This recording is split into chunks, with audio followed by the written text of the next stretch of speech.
The prestigious Forbes magazine has recognized Camilla Junqueira as one of the most powerful women in Brazil.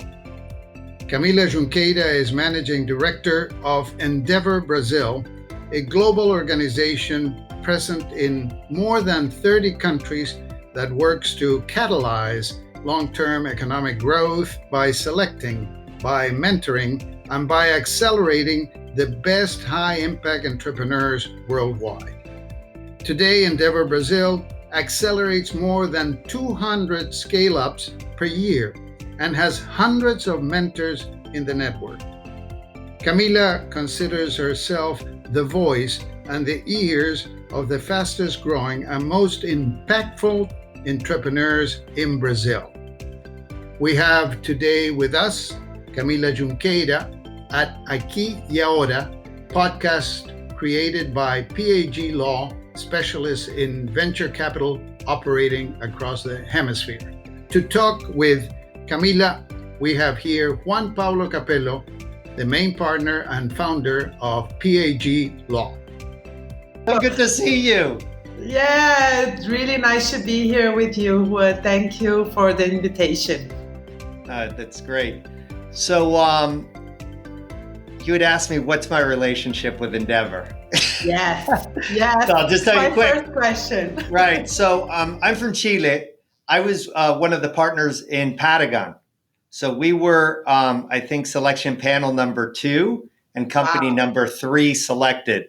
And actually, I was not very involved with Endeavor until after we sold the company, and Wences was going on a sailboat. The founder of Patagon was going on a sailboat. Sailboat, okay. Yeah, to sail around the world.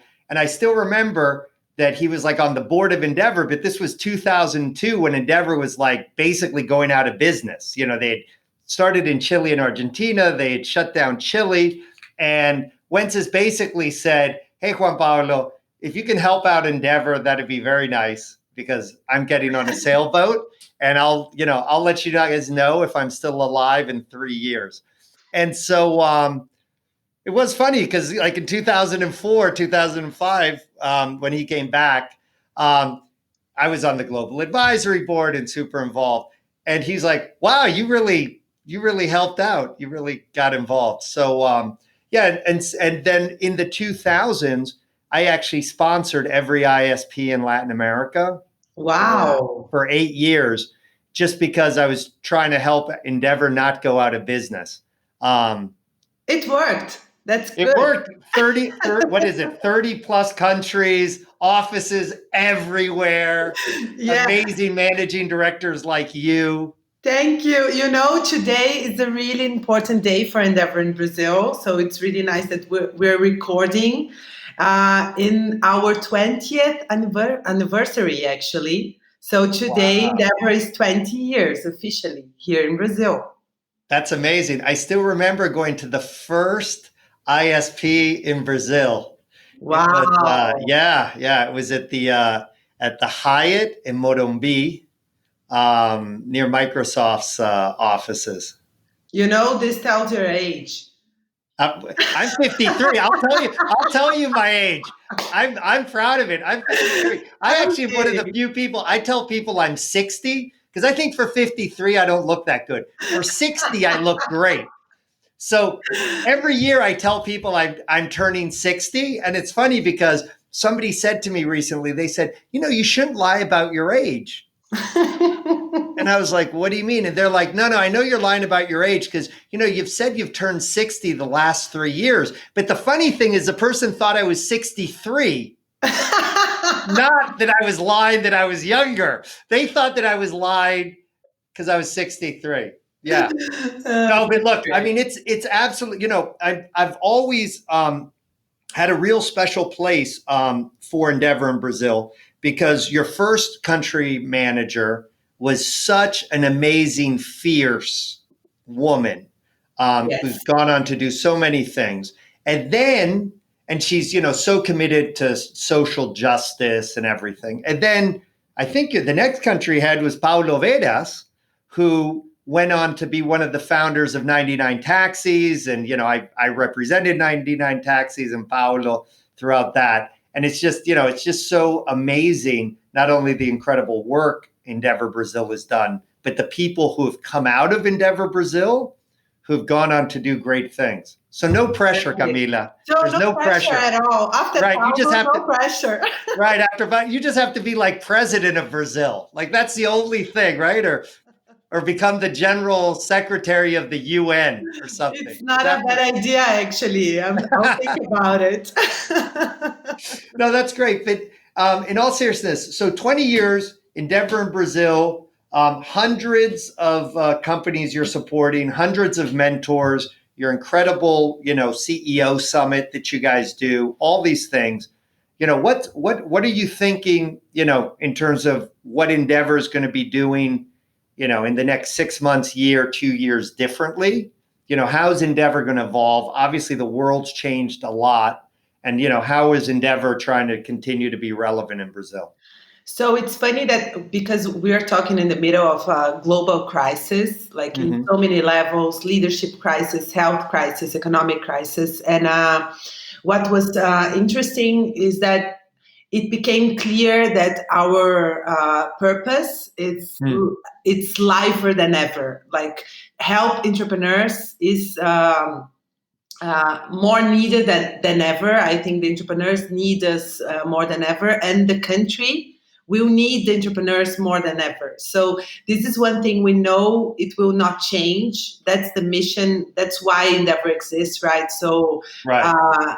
And this is something that I truly believe it will never change. But how we do that, it's been changing a lot. So when we started Endeavor in Brazil, there was literally no ecosystem. So no entrepreneurial culture. The entrepreneurs were seen as villains in soap operas, and there were empresarios, not entrepreneurs. So that there wasn't even a word for entrepreneurs. Actually, one of the first things Endeavor did in Brazil was to put entrepreneur in the dictionary. That's a true story.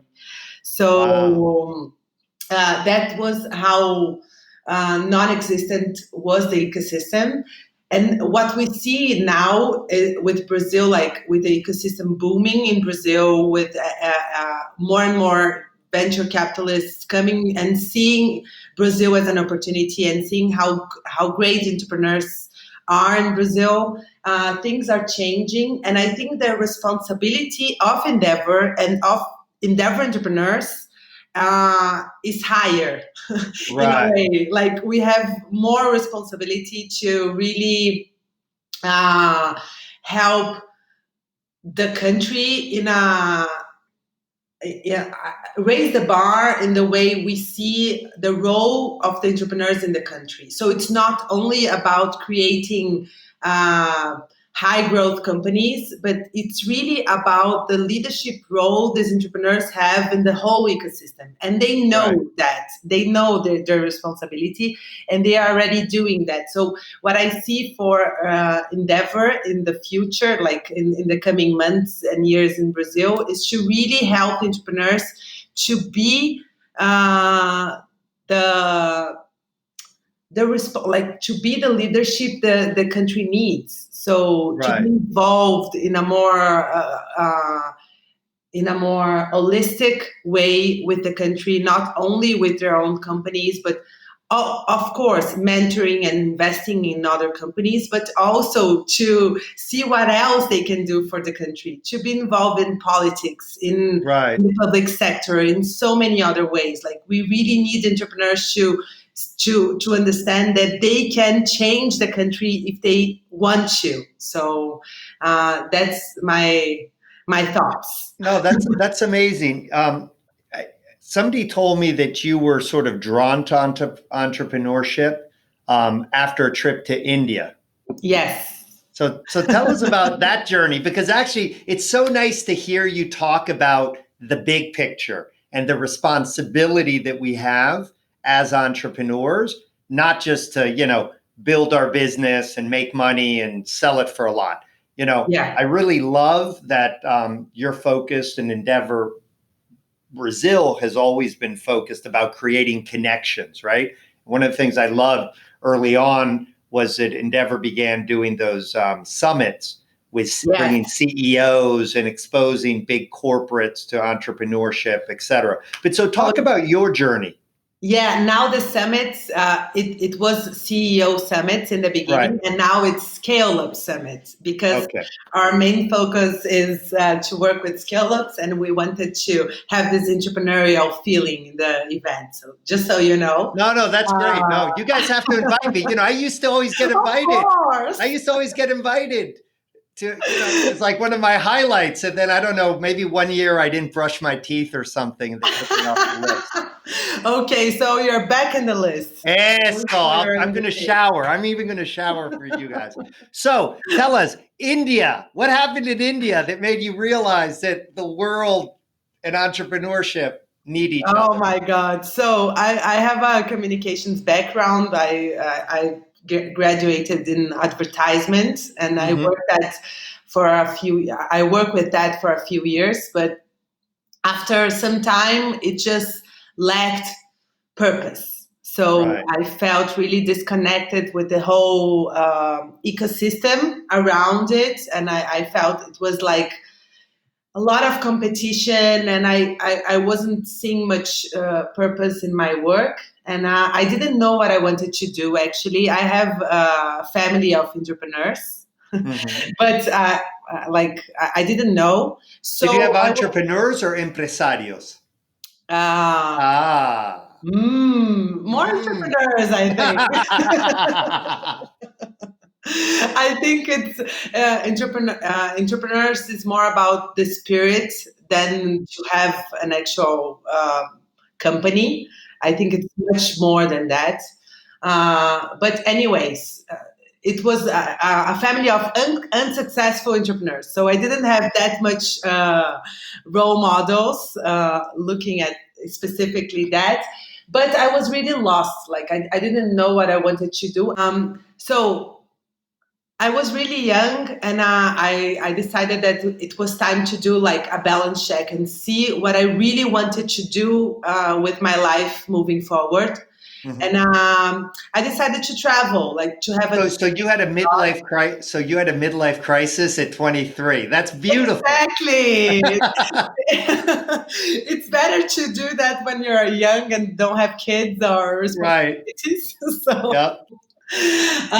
So I decided to travel. I didn't know exactly where to go. But then I was in the first years of yoga and starting to get to know the Indian culture and the spirituality around it. And then I decided to go to India. So my parents thought I was totally crazy, but as Linda say, crazy is a compliment. Right. So I decided to go there and to work in an NGO. So I went there to go in an NGO, to go work with an NGO focused on helping educating kids from slums. So so it was my first experience with education. I'm really passionate about education, actually. But so I was there for a couple of months, and then I decided to expand my trip, and I ended up living there for like 1.5 years, like something like that. So it was a lot of India. But mainly what I discovered after this period in the NGO, I went to live in an ashram, and I was there for a lot of months. So I discovered the spirituality in my life, and I started meditating, and this really helps me till today. So it was a really, really life-changing event going to India, to my life. But also looking at my professional development after India, what I discovered there, I met Mohammed Yunus during a conference, and then from Brahim, from the bank, microcredit, etc., Nobel laureate in economics. So, and then I discovered social business, and I went back to Brazil, really hoping to work with social business in Brazil. This was like 2011, and nothing was going on in social business in Brazil till today. Something like hard, like impact investing. It's still starting to take off, but I grabbed coffee with all people involved in social business and impact investing in Brazil. So I went for it, and I started searching the organizations and what was going on. And this led me to Endeavor. So Endeavor is not about impact investing, as you know, and all our listeners may know. But there was a project from IDB and a large bank here in Brazil, Itaú, to select and support entrepreneurs focused on the base of the pyramid. So it was exactly what I wanted to do. So I started at Endeavor to lead this project. And then the rest is history. So then that's how I met Endeavor. And then when I was at Endeavor, I fell in love with high impact entrepreneurship, and that's why I'm there till today. Well, I'm happy we didn't lose you to India, and I'm happy you came back to Brazil. No, it's super interesting what you're saying, because I remember when Endeavor was getting started. I'm from Chile, and Endeavor's actually, they debate, but the first office was really in Chile. There's a huge debate, actually. Yeah. No, I mean, I can tell you since I was there, it was in Chile, and then Argentina, then Chile closed, and Argentina, whatever. So, but the reason I mention it is there were two things that people really didn't understand about Endeavor when it started in Latin America. One, this idea that people would help and not be looking to just take over your company. So no one really believed, these two gringos, this gringa and this gringo, Linda and Peter, weren't up to something, that they weren't looking for an angle to, take over the companies. But then the second thing was, and it's going to your point about that scaling businesses actually has arguably more social impact than just starting a new business. And why? Because what Peter and Linda said was, when you start a business, there's a 70, 80, 90% failure rate. The problem is, even for that 10, 15, or 20% of businesses that survive, the big risk in Latin America at the time, and I think around the globe, is that business becomes a lifestyle business and doesn't ever grow from 5 or 10 or 20 employees. Exactly. And that's nice. And that changes the life of the founder and the employees. But what really changes society is going from 10 employees to 100 to 1,000. And that really creates jobs. And that in Latin America in particular, the larger scale-up businesses are owned by the same, 50 families in Chile and 200 families in Brazil. And that what really changes, que mueve la aguja, what really changes, society is getting more non-traditional people to own significant, important companies. Exactly. It was exactly like that. And this was a realization without even knowing that the purpose of Endeavor in the beginning.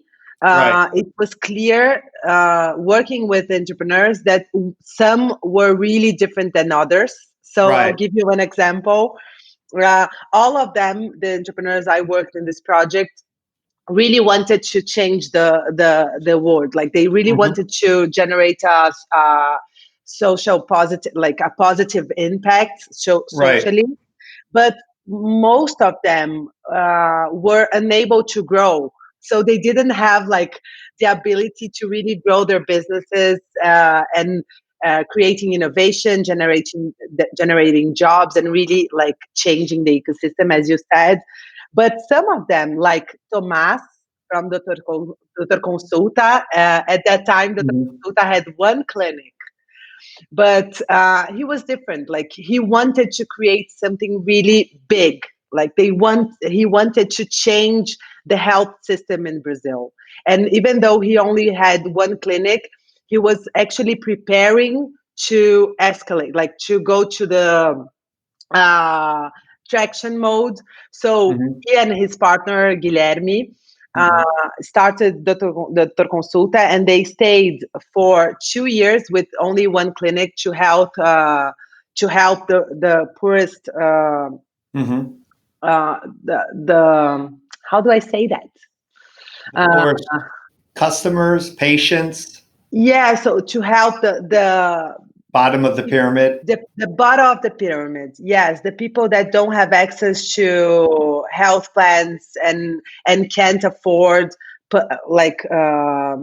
private health care, and but also can't afford to wait for 8 months in line to receive support from the public system. So they were trying to solve this problem, and they were for 2 years with only one clinic in Heliópolis, one of the biggest favelas here in São Paulo. And then they found their model, and they started to expand. Today they have at least 50 clinics, probably more, and they became Endeavor entrepreneurs throughout this process.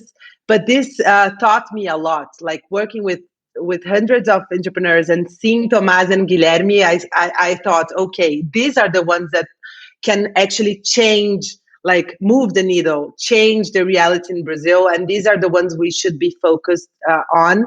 So I realized the importance of high impact entrepreneurship, and I fell in love with Endeavor Mission.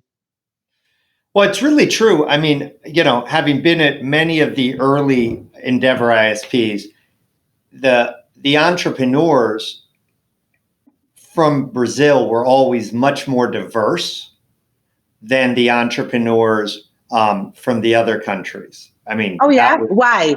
Why do you think that? Well, because I can tell you why, and it isn't politically correct. In Chile and Argentina, most of the entrepreneurs that were being selected were, one, building companies for the top 1% of the country, and two, they were building companies for their friends. They were rich and well-educated and had been, were very affluent. Many of them had lived and studied in the United States. And so, they looked European, and they were very disconnected with, the real problems that needed to be solved in their countries. And quite honestly, that's why many of them never built amazing companies. In Brazil, you guys, I think, reached out much more. And I remember there were some issues at some of the ISPs where people, from the Brazil team, maybe hadn't gone to college, and the entrepreneurs were a little more de las calles, a little rougher, a little less educated, a little, with bad English, with terrible English. If they had a few caipiroshkas, anything could happen. Like it was more edgy, the Brazil team, but I loved it because I was like, yes, that's what we have to do. And I used to I still remember when Alan Farcas became the country manager of Chile. I was like, dude, we got to stop bringing these white, rich Chileans to every ISP. Look what they're doing in Brazil. They're finding amazing non-traditional entrepreneurs. And, we still have to do more of that, not just in Endeavor, but in the TecnoLatino, we need to find more non-traditional entrepreneurs. Yeah. And it's great to hear that, that was really what brought you, from what you're saying, that brought you into Endeavor. That's beautiful. Yeah, I think it's less about where they come from. Actually, this is really important. And yesterday we were talking about diversity and inclusion in the whole network of Endeavor, because Yes, we still have a problem. Let's face it. Like most of the mentors and entrepreneurs are still white men. Like we have a problem, and I think it's a structural problem. It's not really easy to solve, but Right. and I think we need diversity. We need more women. We need more Black entrepreneurs, and from other like minorities. We need to Right. diversify the whole network, but also the ones that are there, and doesn't matter if they are white rich men, they need Right. to be there to change the reality in their countries. They need to Yeah. be there for a bigger purpose than to create really successful businesses. That's the main thing, and it doesn't matter where you're from. You just need to know where you're heading. So this is something that we really look for in every entrepreneur in the country. No, that's amazing. So I want to shift a little bit and talk about the Brazil tech ecosystem. Yeah. Obviously, a lot of the people we're listening to us are entrepreneurs from the rest of Latin America. Llámese Chile, Colombia, Argentina, Uruguay, and they're thinking about where to go next. Since 2007. Many entrepreneurs who have done like Series A rounds have raised $5 to $10 million and have decided they need to regionalize, have gone to Brazil. Yeah. Many of those entrepreneurs haven't done, when they're so, that expression that Brazil's not for amateurs. It's not for amateurs. It's not for amateurs. They've had a struggle. Obviously, there's some German entrepreneurs who've done quite well in Brazil. Some North American, some United States entrepreneurs. We have a diverse portfolio in Brazil. Actually, lots of endeavor entrepreneurs are not from Brazil, Right? But they started their company in Brazil. So it's not that they were started their company elsewhere and then came to Brazil and started to be successful. So this is a really important. This is a big difference. Right. Starting in Chile or Colombia and then go to Brazil, and then to really understand the Brazilian issues and the Brazilian market, move to Brazil, learn Portuguese, and then start your own company there. So this is actually a big difference, because we say Brazil is not for amateurs. Of course, we have a big market and we have lots of opportunities, but we have one of the worst how do I say that? Economic disparity. One of the worst business environments in the world. So when you think about taxes and how to start a business and to close a business without being bankrupt. So there's lots of issues in the business environment. And actually, one of the things we work in Brazil is with the government and discussing public policies to ease the life of scale-ups and to help business grow with less obstacles. So this is something that we really work at Endeavor in Brazil, because this is one of the biggest issues. We are in the one of the lowest rankings in doing business, like the World Bank ranking. So it's really difficult when you come from a different reality to understand these details of taxes. We have this really complex tax system.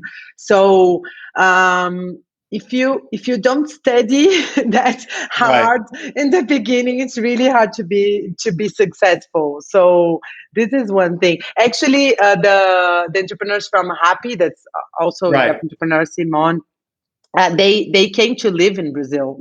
Okay, so if this is a possibility, this is the big market we want to tackle. So we're moving to Brazil, and we're staying there and learning. So this is something that helps. No, that's such an important point that I agree with you. I mean, if you're going to do Brazil, it's not a part-time job. And I agree. I mean, the advice I give entrepreneurs is if you're starting in Chile and you're going to go to Brazil, just go to Brazil to start with. Why are you wasting your time in Chile? And also, that's going to make it harder for you to actually leave. I mean, in Patagon, we were pretty successful in Brazil, but what we basically did is we brought in true local partners. So Veronica Serra was our local partner. And then she brought this guy, Pablo Rubilski, who had, a Brazilian who had just graduated from Harvard. Then we brought in this guy, Sergio Kulikovsky, who was at CERT, who later went on to CertaSign and a bunch of other. So the point was, we had 3 Brazilians running Brazil, and they had a significant percentage of the company. I mean, they were true. So they were partners, right? Yeah. No. They had equity. They owned a chunk of Patagon, the parent, because we realized that, we're not Brazilian, and Brazil is for Brazilians. Is sort of, I hate to say it. A few entrepreneurs that are successful here that are not from Brazil, they almost become Brazilians. Right. Sergio Furio from Creditas, and as you said, like Florian and Mate that started Trinche and now have Locked, one of the Brazilian unicorns. They all became a little Brazilian, at least. Like, they need to learn Portuguese. They need to learn the little bits and bites like of the country. It's not only about living here. It's about really understanding the culture, how the Brazilians think. It's really different from Latin America. Like, we can't put all in one bucket, because Brazil is a little different from the other countries in Latin America, starting with the language, but in so many levels, like as cultural differences. And what's your sense? One of the things that I'm interested in seeing how it plays out is, we've had a huge amount of money going into venture capital the last few years.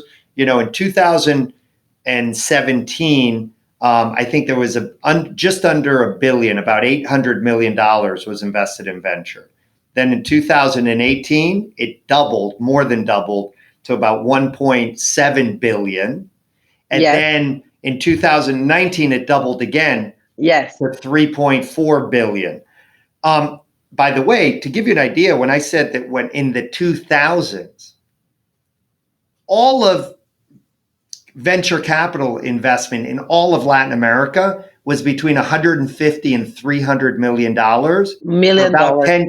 For about 10 years. So literally, we're 10 times. And in 2010, there was about $300 million of venture investment. It didn't change for a lot of years. For about 10 years, it didn't change. And then it began to grow slowly. And then we've seen this exponential growth, where we're 10 times more than we were 10 years ago, which is incredible. I'm fairly certain with SoftBank having its issues or not looking like it's going to write as big checks anymore. And then generally, with the quarantine, et cetera. What's your sense in terms of how entrepreneurs readjust to having less capital going into the venture ecosystem? Yeah, so this is a conversation that already started before the crisis with some with the emblematic American cases with Uber and other like fiascos in the market, to discuss how profitability is an important part of the game for entrepreneurs. It's not only about growing, but also being sure that you're profitable. And even if you choose not to be profitable, if you stop to grow, the profitability is there. So you choose not to be profitable for a while you're growing. You're not like searching for a way to find profitability. So this is a discussion that already started actually in lots of international selection panels from Endeavor. This is something that then the mentors are bringing up more and more. So we were seeing the entrepreneurs more focused on finding the right balance. And then after the crisis, this is only like what I say here in Brazil is that the crisis only increases the problems that we already have. So access to capital, even though we see this curve in the venture capital money right. ecosystem coming in Brazil, we know this is only for a few companies. Right. So it's really restricted to a few companies. So what we see is that access to capital is still a big problem in Brazil. And now the problem is for the entrepreneurs is how they can live through the crisis. So lots of them are needing to find a way for profitability right now to survive. And lots of them need to access other kinds of capital. So access to credit becomes a big issue in Brazil. And we're really involved here at Endeavor with Central Bank and trying to find ways to help entrepreneurs find this money that's not really easy for them because they are so used to go to venture capital that they don't really know how to access other kinds of capital. So this is something that we're gonna see a big change. But the money is there. Like we know lots of VCs have lots of money still in the bank, but they are being more cautious on which companies to give this money to. So this is one thing, and this is one of the biggest parts of Endeavor work in Brazil is helping entrepreneurs access to capital. So we are launching in the next couple of months an access to capital map to help entrepreneurs navigate through different types of capital that they can access in different moments of the company. No, that's incredibly timely, obviously. Yeah, I really agree with you. I think, if you look at that 3.4 billion, there's probably 5 companies that got 2 billion, right? Exactly. And so what I'm telling entrepreneurs is, if your game was trying to get $1 billion from whoever, that may not happen ever again in Latin America, or it might be a number of years. On the other hand, raising, a good A round, a B round, that money's still going to be there. It's maybe not there today because, as you know, funds are mainly doing follow-ons where they're investing just in the companies that they're already supporting. Very few funds, or not every fund, but fewer funds are actually making new investments. But, that's going to change. One question about sort of, capital in Brazil is in Latin America, at least Spanish-speaking Latin America, there's a real valley of death, sort of to do an A round, to do a larger A round, raising $3 to $8 million is really hard. It's pretty easy, or it was before the crisis, pretty easy to raise that first $1 million. And then if your company's successful, raising 10 million and up was almost sort of too easy. But in that middle range, where companies need that $2 or $3 to $8 million was always very hard. I mean, what's been your sense in Brazil, and is there anything that Endeavor can do, or you guys are trying to do to help, make that valley of death, fewer companies die in that valley of death? Yeah. So this is something, as you said, today, every money is hard to get. So right. Need to raise any money. But before this crisis we're on, actually, there was a reality in Brazil for some years. But then, when the money started to come in, this balanced a little bit. So we had lots of funds that were mainly focused on growth, starting to do early rounds to